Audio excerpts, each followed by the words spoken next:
میرے مومن بندوں سے کہہ دو کہ نماز پڑھا کریں، اور اس دن کے آنے سے پیشتر جس میں نہ اعمال کا سودا ہوگا اور نہ دوستی کام آئے گی، ہمارے دیے ہوئے مال میں سے پوشیدہ اور علانیہ خرچ کرتے رہیں۔ اللہ ہی تو ہے جس نے آسمانوں اور زمین کو پیدا کیا اور آسمان سے مے برسایا، پھر اس سے تمہارے کھانے کے لیے پھل پیدا کیے اور کشتیوں اور جہازوں کو تمہارے زیر فرمان کیا تاکہ وہ سمندر میں اس کے حکم سے چلیں،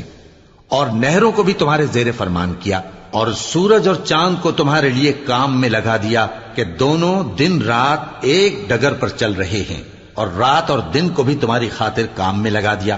اور جو کچھ تم نے مانگا سب میں سے تم کو عنایت کیا، اور اگر اللہ کے احسان گننے لگو تو شمار نہ کر سکو، مگر لوگ نعمتوں کا شکر نہیں کرتے۔ کچھ شک نہیں کہ انسان بڑا بے انصاف ہے، ناشکرا ہے۔